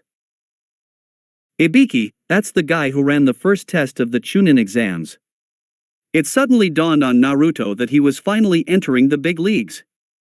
Initially he thought of his sensei as just Asuma-sensei. Now he was coming to realize that the man was an elite jonin and was one of the top 10 strongest ninjas that Konoha had to offer. What was even more staggering was that he wasn't even the leader on this mission.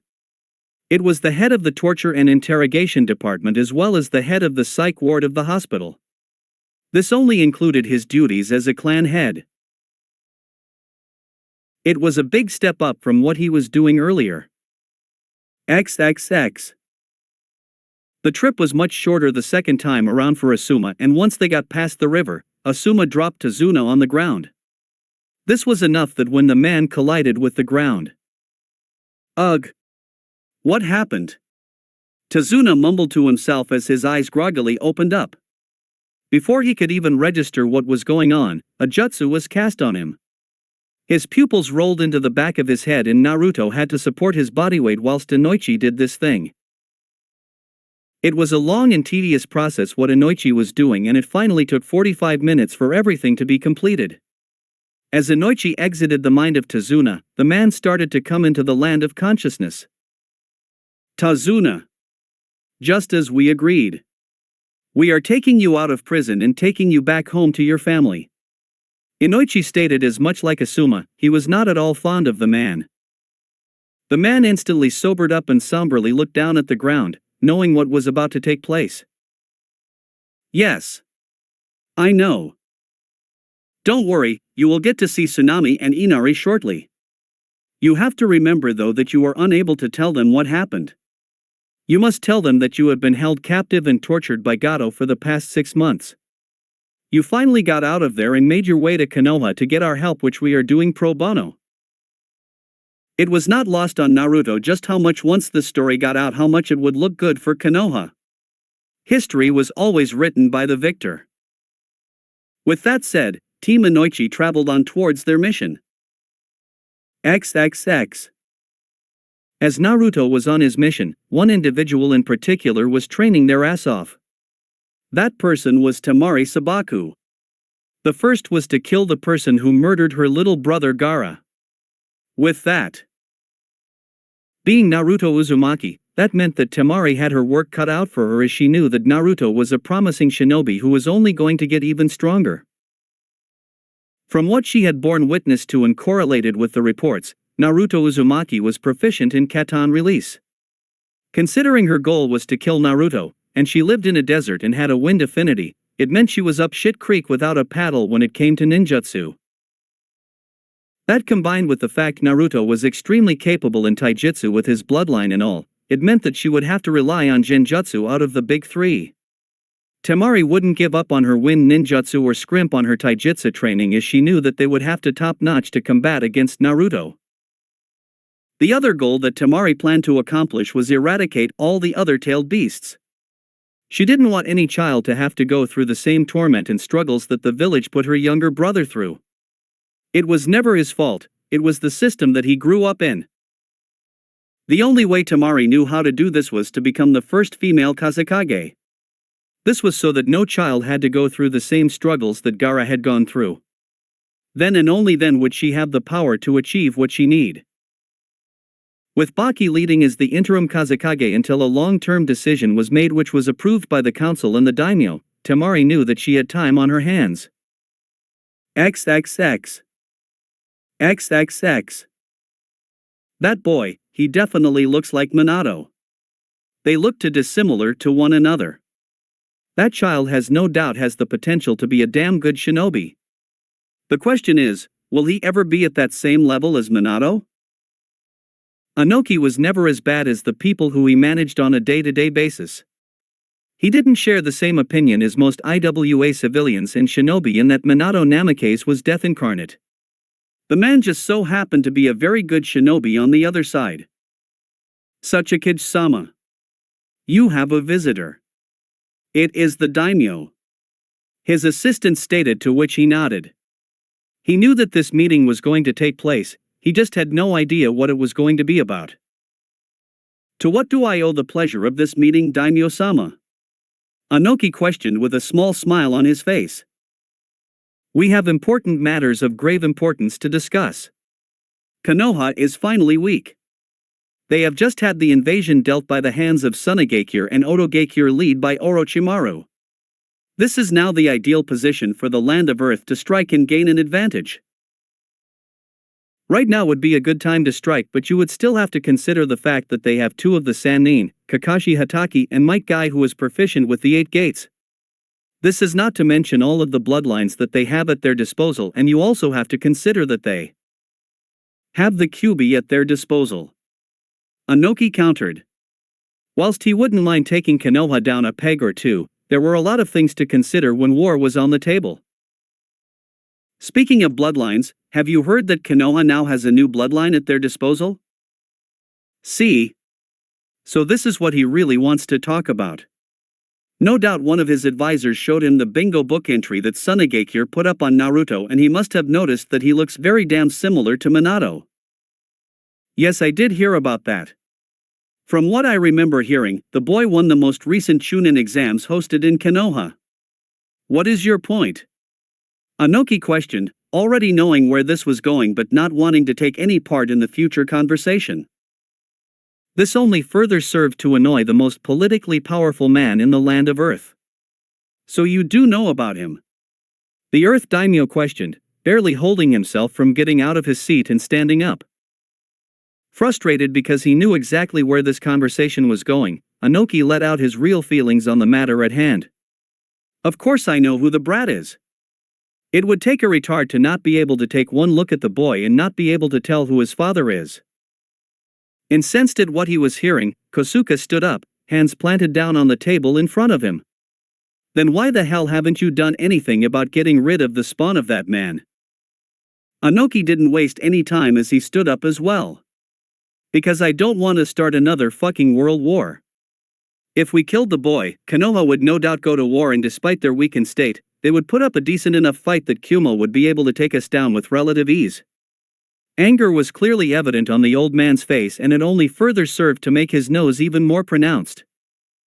Kosuke momentarily faltered before his bluster returned.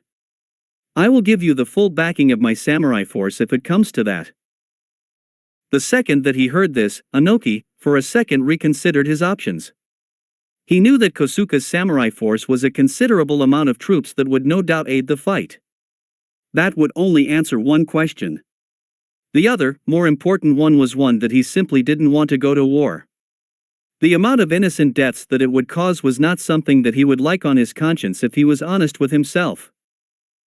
And you would send thousands of loyal, innocent IWA shinobi to their potential deaths just for the sake of killing one boy? A boy, might I add, that has absolutely no connection whatsoever outside of his genealogy. For Christ's sakes, the boy was born on the day his father died. The normally reserved daimyo exploded with rage as he heard the words come from the mouth of the Tsuchikage. Does that bring both of my sons back to life? No, it doesn't, does it? I thought you of all people would be able to see this. Didn't the Yellow Butcher kill your firstborn son who was going to take over from you once you retire? I don't care if you are the daimyo or not, don't you ever think about bringing up his name again. I'll be damned the consequences and kill you myself if you bring up his memory in front of me in that light. A snarl came out of the mouth of Anoki as he said this, along with his nostrils flaring. This served to calm down Kosuke. Most people would calm down if the threat of death was coming directly at them. I see we are at an impasse, Tsuchikage. Regardless of your views on this, I am going to order to go to kill the wretched Namikaze spawn, and if that brings war upon us, then so be it. Anoki raised an eyebrow, judging the man in front of him. And if I don't do that? Well, what would the populace of Iwagakure think if all of the funding was sent the way of Sunagakure because you wouldn't accept a mission to kill the son of the man who butchered thousands of families? A smirk appeared on the face of Kosuke, knowing that he had won the fight the two were having. Anoki didn't need to be told that it was a rhetorical question. He knew exactly what would happen if he didn't comply with the demands of the Earth Daimyo. There would be mutiny in the streets in a matter of hours and a civil war following shortly after. Fine. Anoki said through gritted teeth. Smile appeared on a face that it had no right to be on. I'm glad that we could come to an agreement, Anoki. I will be cutting our meeting short as I have some other business that I must attend to, Kosuke said before turning around and leaving the room. XXX. Unlike the last time, Asuma and his team did not have to cross the river by boat. Instead, since all shinobi were competent, trip was much shorter as they used chakra manipulation. Naruto, we will be splitting up here. You're going to be taking Tazuna here to his family and protect him until myself and Asuma to return. We will be taking out the daimyo, and it needs to be done with no traces back to Konoha. Naruto knew that stealth was not in his current skill set, so he was not annoyed by the comment. When we get back to Tazuna's house, we will be going to the daimyo's court and getting rid of the deadweight. Inoichi stated, to which the blonde-haired Chunin nodded. Right, Tazuna, if you would lead the way to your place, please. I assure you, I will be capable of protecting you. All right. To be honest though, you look like kind of a brat, the irritated man grumbled. He was not at all happy with the situation that he was in, but there was little to nothing that he could do to change that. He knew that he had made mistakes in the past that had caused the death of an innocent child, and this was his price. There was not a day that went by that he didn't regret what he did, and he wished that he could go back and plead his case to the Hokage. Now that he had time to think about it, he was confident that Konoha would have made it an A-ranked mission with payment to come later. Now, because of that, he had indirectly got a kid murdered. The prison time didn't matter as far as he was concerned. We will let the success of this mission decide that then. Naruto briefly replied with a frown of annoyance on his face. He could immediately tell that this was not going to be the best of missions. It was a half-an-hour trip at civilian pace to the home of Tazuna, and Naruto thought that given the mission at hand, there was a chance he could make a quick buck. So Tazuna, if you were a betting man, what would you reckon that once everything settles down, will take off? It was a bit of an odd question, he had to admit, but Tazuna didn't see any harm in answering it. He didn't believe that Naruto would be able to make anything off of it. The transport industry, I am sure of it. With Gato getting taken care of, Wave Country won't let the chance of having someone else come in and make the same power plays. With having a state-owned transport network, it will mean that our future is safe. Naruto nodded in contemplation. So how would you go about creating that transport company? Not to be an arsehole or anything, but Wave isn't the most financially prosperous place to be living. Tazuna had to admit to himself, he was surprised that the boy was taking this much of an interest in the topic. That is true, but one of the conditions of what is going on is that the infrastructure that Gato has will now become our own as well as the money. The company will probably do something similar to an IPO to generate funds, but that will only be to people who know about it, and we will really only release it to people of Wave so that it stays in the country. It definitely helped that Naruto had waited until Tazuna had started drinking his bottle of rum straight from the lid before he started asking these questions. What Naruto didn't know was that Inoichi had set up a few suggestions in the mind of Tazuna so that he is more willing to divulge information to Konoha ninjas. Despite the words of Jiraiya echoing in his mind, Naruto was confident that he was looking at a deal that was low risk, high reward. They were opportunities that came by often, and the blonde was sure that this was going to make money. The only question was, how much money did he want to invest? Did he want to put all of his eggs in one basket or have some money left over just in case this venture failed? Well, I am going to be getting paid an S-rank mission salary for this mission alone. That's enough for me to live off comfortably for a month in my small apartment. Also, now that I am going on higher ranking missions more often, it will be much easier to save money here on out, and this opportunity won't come up again. But then again, do I really want to give up all of the money that I have spent so much effort in trying to save on a venture that might possibly result in losing all of my savings? I started from the absolute bottom, and all that can change in an instant if I go on a mission and come back permanently crippled. I would have nothing to live off and would have to rely on Jiraiya, if he helped out, that is. With all the effort I have put in, having to rely on someone else would be a massive kick in the nuts. No matter what happens, if I don't make a decision, I am constantly going to be thinking about the other option, and the proctor of the Chunin exams was right. Sometimes you have to make decisions without knowing all the information or any at all. I guess I will do it. Naruto muttered to himself, which made Tazuna look at him funny before going back to his drink, wondering how he was going to tell his family about what had happened these past 7.5 months. XXX. Knock knock. Carefully, when she heard that noise, Tsunami made her way to one of the nearby windows and tried to see who it was that was outside the front of her house. All she could see was that it was some blonde-haired teenager. If he was here for a negative reason, she wasn't confident that she would be able to defend herself against him and protect Inari. The mother of one walked into the kitchen and grabbed one of her knives just in case. "What do you want?" she questioned as she headed back over to the door. "Tsunami, it's me," Tazuna shouted with a big grin on his face. He knew that she couldn't see it, but judging from the rushed footsteps, she knew it was on his face. The peephole in the door revealed exactly what the woman hoped it would. It was her father along with that blonde-haired boy that she noticed earlier. Immediately afterwards, the door flung open and Tsunami rushed into the embrace of her father. Tears fell down her face. cheek muscles that she never knew she had been hurting from smiling so much. "I'm so glad you managed to get back," Tsunami elatedly shouted.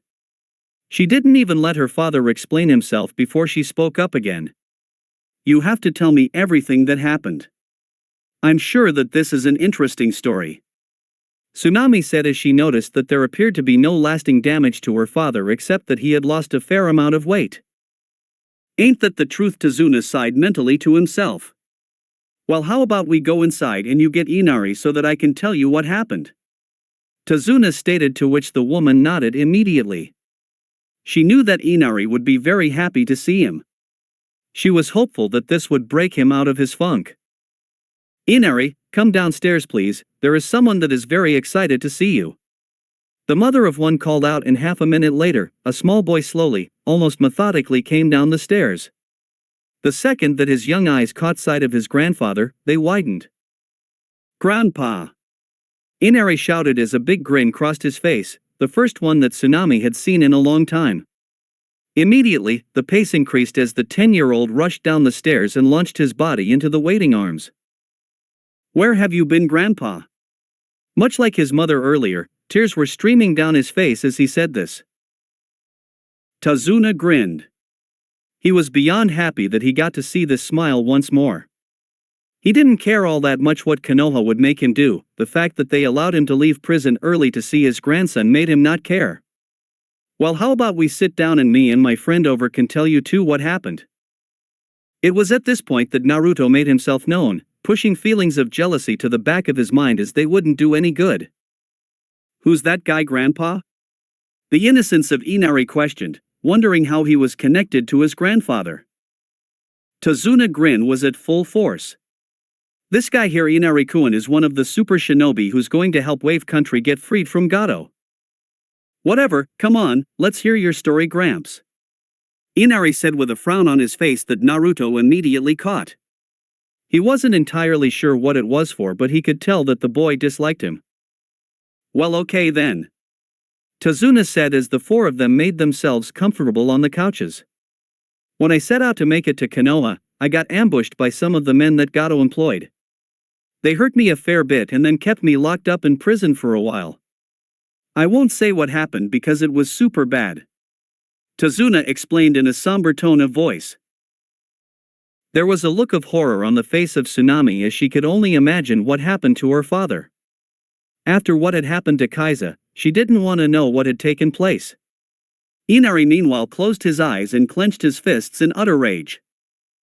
"I spent 4 months in prison living of very little food, which is how I lost so much weight." Tazuna didn't have to lie for this one, as it was indeed true. His family happened to think that it was the prison that Gato had, not the Konoha penitentiary.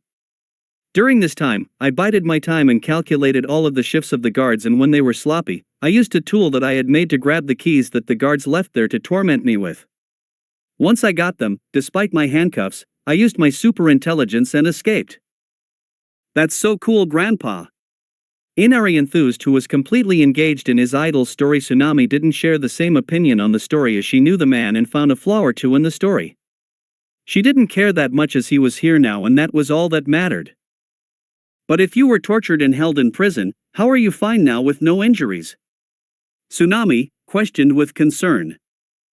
Tazuna wasn't sure what to say here, since he was a civilian and he knew that Tsunami wouldn't buy the story that a doctor would be able to do this. Instead, he turned to Naruto, hoping the teenager would help him out. Medical ninjutsu. It is where a shinobi specializes in medicinal practices, focuses their chakra, and can repair wounds. Depending on the proficiency of the person, anything is possible, from repairing a punctured lung to fixing a broken bone or to merely healing a minor flesh wound. Tazuna-san here was lucky enough that as he was escaping Gato, he managed to run into the chief of staff at the hospital, who was coming back from a seminar in a coastal town in Fire Country. Naruto explained to the 3 civilians, who looked gracious for the explanation. "Right, so as Naruto-san here said, that super medical ninja guy fixed me up as I told him the story of what was happening in Wave, and he said that he would speak to the Hokage for me. Once that was settled, they agreed to send a team of super ninjas to help stabilize our country, and once we were on our feet, they would accept a slightly increased payment." Unfortunately, the invasion of Sunagakure and Otogakure happened during the Chunin exams, and as bad as it is to say, we had to sort our own internal affairs before we could offer to help other places as much as we would like to. Once everything calmed down in Konoha, this mission was back on the cards. Naruto said, finishing off the story that he and Tazuna had fabricated. It won't work. You might as well just give up now. Inari said with a frown on his still growing face. No matter how hard you try, you're never going to defeat Gato. Inari said, not wanting to lose the grandfather that he had only just recently had returned to him. With the boy looking at him expecting a response, Naruto merely eyed Tsunami quickly to notice that she had a look of concern on her face as well as frustration. Naruto liked to think that this was because it had been going on for a while. That is not the correct attitude to have. The blonde merely stated, not wanting to piss off a client by insulting his grandchild. To say that Inari was livid was an understatement. If there was one thing that kids hated more than anything, it was being seen but not heard by adults. The kid didn't like what he heard from Naruto. You seem to have this confidence that you are going to be the hero that this place needs. Well, heroes don't exist. No matter how confident you are, you're going to die. You're no match for Gato's men. When the weak go up against the strong, they die. Naruto was annoyed at the comment. He really wanted to say something, but he didn't want to piss off the client. The Chunin knew just how crucial this mission was to Konoha's future in case war broke out. Please stop talking, kid. You don't know what you're talking about. I am not like you. I'd hate to be like you. You don't know anything about our country and yet you think you are the answer. What the hell do you know about me? You come from a rich place like Konoha, you don't know what suffering is living in place which has ninjas to protect you from evil like Gato. Killing intent flooded the room and both Tazuna and Tsunami were glued to their seats. Inari was doing an admirable effort in not passing out as he was on the verge of hyperventilating. Let me make a few things clear, little boy. The only reason you are not on the ground clenching your broken jaw is because this is a very important mission. When you have a scraped knee, you go cry to your grandfather about whatever inane and trivial scrape you got after falling over, and he cleans the injury, puts a band-aid on it and wipes away your tears, right?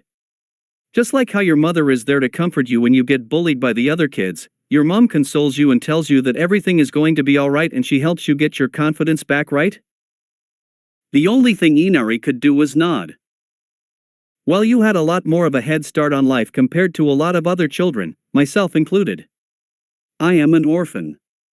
Unlike you where you get to whine like a little bitch until your mom or grandfather fixes whatever issue you have, I had to stop crying like a little baby and get back up on my feet. Started from absolute nothing and worked damn hard to get to the point where I am in my life. I am not going to let some midget with a walking stick dictate to me how to live my life. In all honesty, people who complain about their situation but don't do anything to solve it are the worst people in the world. Look at your grandfather. He is at least trying to do something to make sure that you have a better childhood. Are you really going to insult what he is trying to do for you and your family? Inari was unable to handle the question and instead chose to get out of the chair and run to the safe haven that was his bedroom. As Naruto calmed down, the killing intent dissipated. I am sorry for what I said to Inari just then. I should be better than responding to insults from children. I believe it would be best if I leave for a while. I will be nearby and alert if you need me, however. Naruto stated before he shined out of the room. He didn't wait for a response. XXX. The next morning, Naruto spotted Inoichi and Asuma-sensei arriving to the location and he was glad. He wanted to complete this mission and go home as soon as possible. Everything has been completed successfully on our end. Have there been any complications looking after Tazuna-san? Inoichi asked immediately as he got within hearing range of Naruto. Naruto shook his head negatively. No, there have been no complications so far. We encountered no interference on the way to his house. Good. Naruto, I want you to get some sleep and then at night, the final stage of the mission will go ahead. Asuma, you and Naruto will head over to the location of Gato and eliminate all forms of opposition. Whilst that is happening, I will take Tazuna to the capital and inaugurate him as the new daimyo. Inoichi commanded, to which the other two nodded. XXX. Later that night, Naruto had just caught up on his sleep and then watched as Inoichi and Asuma slept to recover as much alertness as possible. With everything now set in place, Naruto and Asuma went one way and Inoichi went the other. With the direction that Inoichi had sensed the chakra coming from, it didn't take much time to make their way to the base that had been set up. Alright Naruto, here's the plan. I have been around the block a fair bit and know what Gado's type is going to be. He is going to be in the highest part of the building because he thinks he is invincible. We get in, do the job and then eliminate all of the bandits there, as once they find out that their boss has been killed, they might come to the village and ransack it. Ideally we will be not facing any resistance outside of the bandits, although Zabuza and his accomplice, but if it comes to it, expect to fight them and do not hold back. Zabuza is someone who doesn't need an introduction, but the accomplice had speed that at least a special jonin would have. Unfortunately, that is all I know about the person. There was a confident grin on the face of Naruto. Don't worry sensei, I have grown a fair bit since you last saw me fight. I have a few tricks up my sleeve which I don't think an enemy would like at all. Heh, I'll see it when I believe it, Gaki. Let's go. Asuma stated before the two darted off. Naruto trailed behind Asuma as the two raced towards the mansion. Follow me. Asuma called out as the ninja jumped through a large window. There's two large chakra signatures approaching quickly. I am sure that this is Zabuza and his accomplice. Quick, we need to ensure that Gado is dead. Naruto did just that, and when they went into the house from the window, Naruto spotted a man with a mace in his hand outside a door. Naruto immediately fired off some finger bullets in his direction. The man didn't even have time to react as the bullets entered and exited his body in less than a second. He slumped to the floor as blood pooled around him. Asuma didn't wait as he busted down the door. Both the Jonin and Chunin of Konoha were greeted with the sight of a man who had a severe case of a receding hairline. Gado, you are hereby sentenced to death for the crimes committed to Wave Country. Look, I can cut you a deal, okay? Just please don't kill me. What do you want? Money, women, anything, you name it and I can get it for you. No. We will not be swayed by any and all attempted bribes. You will die today. Asuma said with a frown on his face. He didn't like at all what the man was doing to this peaceful place. He had been on missions previously here and it was once a nice, prosperous fishing town. Naruto popped up. I don't know. I mean, how much money are you offering? The look that was on the face of Asuma was something that Naruto almost laughed at. What the fuck are you doing, kid? Asuma knew that Naruto had a large obsession with money, which he largely put down to the fact that the boy was an orphan, but Asuma didn't think that Naruto would stoop to this level. He gave the boy a leveled glare and saw a small smirk on his face, and Asuma almost couldn't help himself but grin as well. Gado quickly realized that this was his chance. If he ever wanted a chance to live, then he had to take it right now. Done. Name your price and I will write it down on this check. Gado said as he quickly pulled out his checkbook. $1 million. What? That's preposterous. That's more than double than what I am paying that fool Zabuza. There's no way in hell I'm paying that much money to a fucking kid. Alright then, have it your way. Asuma, he's all yours. Naruto said before turning to the side. Wait. Alright, I will pay it. Gado said as sweat rolled down his brow. Just you wait, kid, I am going to make your life miserable when this is all over and done with. This had better be worth treason that I will be committing. Naruto mumbled loud enough that the other two people in the room heard. Hand the check over if you value your life. Naruto said as he held out his hand. Once the check transferred hands, Naruto turned around and got into a fighting position facing Asuma. When he saw this, Gado breathed a sigh of relief. His near heart attack was on hold for now. Naruto! Get back! Asuma barked out his orders as he sensed the impending arrival of shinobi. Naruto did just that and shunshined back to where Asuma stood before immediately firing off his katan, Tenchi Shuriuden, fire release, drilling finger grenades, off at Gato to finish the man.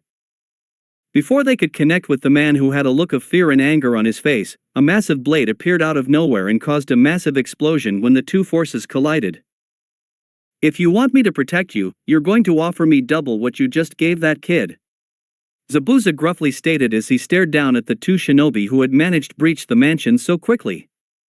Well, Asuma, is this kid going to die like your previous student? I'm already paying you a lot of money.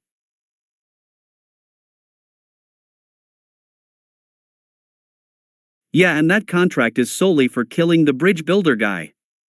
If you want me to save your ass from this situation, then you are going to pay me extra. Gato hated the position that he was put in by two separate ninjas in the space of a minute. He knew though that there was nothing that he could though. If he got out of this alive, he was definitely going to have to rethink his dealings with ninjas. Fine. Just make sure you damn kill these people. Gato grumbled, now confident that he was going to live. He didn't exactly have much faith in the younger shinobi from Konoha, but he didn't have much of a choice at the time. The second that he said this, Gato got out of his chair and ran to his balcony. The set of stairs out there would be a much safer escape route than what the normal way would be. Naruto, we can't waste any time. As much as I would like to torture the two in front of us, our mission is Gato, not them. Let's bring some heat.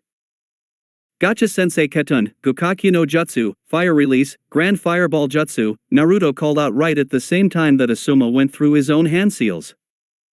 Shit. Haku. We need to cool things down. The two ninjas both went through the same seals.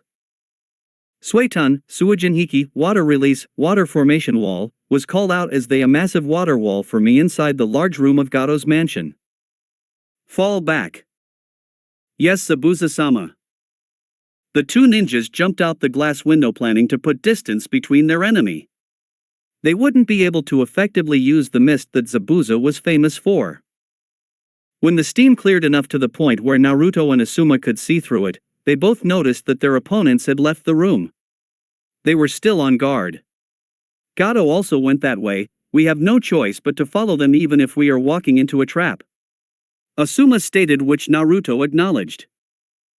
Right. Naruto said as the two ran out and were immediately assaulted by a giant swinging blade. Naruto had chosen to use two bone spears as his form of defense whilst Asuma used his trench knives. So you're that Kagaya kid I have been hearing so much about recently. I guess we will see who has the better Kiri bloodline then, won't we, Haku? Zabuza grunted as he followed up with another swing of his famed sword. Naruto was definitely impressed with the amount of strength that was needed to swing that blade with such force without gravity affecting the trajectory of the blade. Naruto didn't have much time to admire the body of Zabuza as he saw incoming Senbon. Instead of dodging the incoming Metal of Death, Naruto smirked, eager to show off his newest creation. Boom! The bone clone stated before it exploded in a shower of bone fragments that immediately went in every direction. Zabuza and Haku did their best to dodge the incoming fragments that they knew would do large amounts of damage if they connected.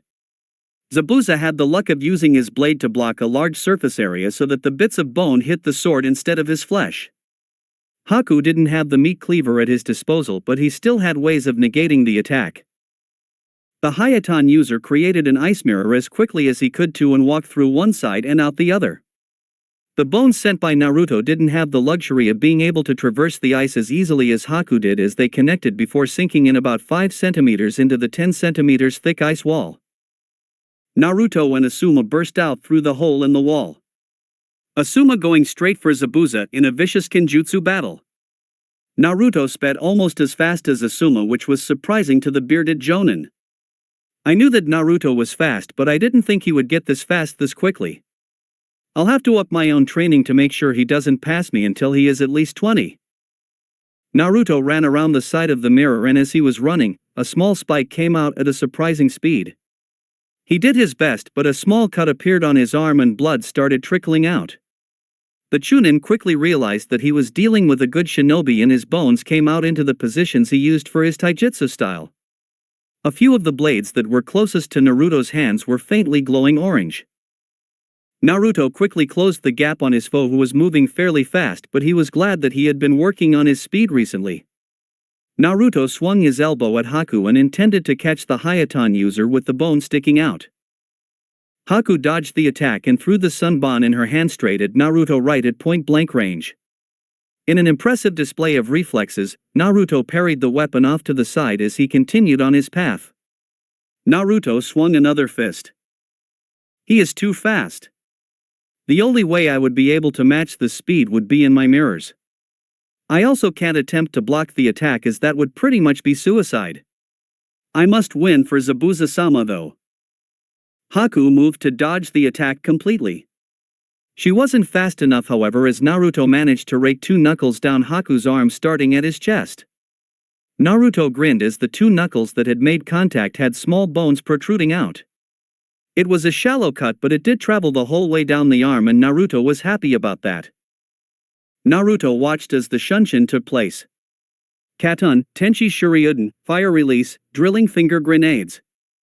Naruto shouted out as he fired off the elemental enhanced bullets. Because they were his own bone, they took so little chakra to fire off. Naruto had no need for kunai and shuriken. There was the added benefit that he could use this with his elemental chakra, which made it far more versatile. Having seen this jutsu previously, Haku quickly brought up an ice mirror once again. Once her defense was complete, Haku used the nearby water thanks to Zabuza, who was currently in the midst of his own fight. Suetun, Sensatsu Susho, water release, 1,000 water needles of death. Naruto dodged the incoming needles, but not before taking one just above his kneecap. The blonde-haired teenager grunted as he ripped out the sunban and threw it back in the direction that it came from. Naruto was frustrated. He knew he had the advantage when it came to speed, and yet he still hadn't made the most of that minor skill difference. I have to finish this guy off as quickly as possible. Asuma-sensei needs my help, and also, there is Gato who we have to kill. Naruto sent fire chakra to his legs, which allowed him to move that little bit faster.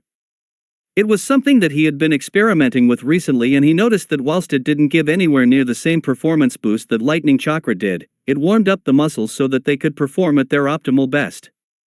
It was a small difference, but Naruto hoped it would win the fight. Naruto moved at an even faster speed and zeroed in on his opponent. His first attack was a feint. His next attack was not. Naruto focused on firing a single bone bullet from his finger as quickly as he could. The bullet embedded itself into the abdomen of Haku, and blood started pouring from the wound immediately, staining the man's clothes. The Uzumaki didn't waste any time as he produced a bone spear in his right hand before driving it straight through the ribcage of Haku. Tears were running down her face, but not from pain. I'm sorry, Zabuza-sama, I was not more useful. I have failed you. Naruto panted hard as the weapon was discarded into the ground. One thing that Dr. Yakushi had warned him about was to never let the bones that had someone else's blood on them recede back into his body. That was how you got AIDS. No one wanted to get AIDS. Naruto let the fire chakra release from his muscles. He knew that he had to refine the technique as it increased his heart rate significantly. Guess I have to do some more conditioning when I get back home. The Chunin stood up and inhaled as much air as he could into his desperate lungs. Having wasted enough time as it was, Naruto headed off into the direction that he last saw Asuma-sensei. That's it for today. Remember to show your support to the creator of this story if you enjoyed it. If you would like more parts of the story to be uploaded, leave a comment and subscribe to get notified when the story continues. Bye-bye for now, and I hope that you all have a wonderful rest of your day.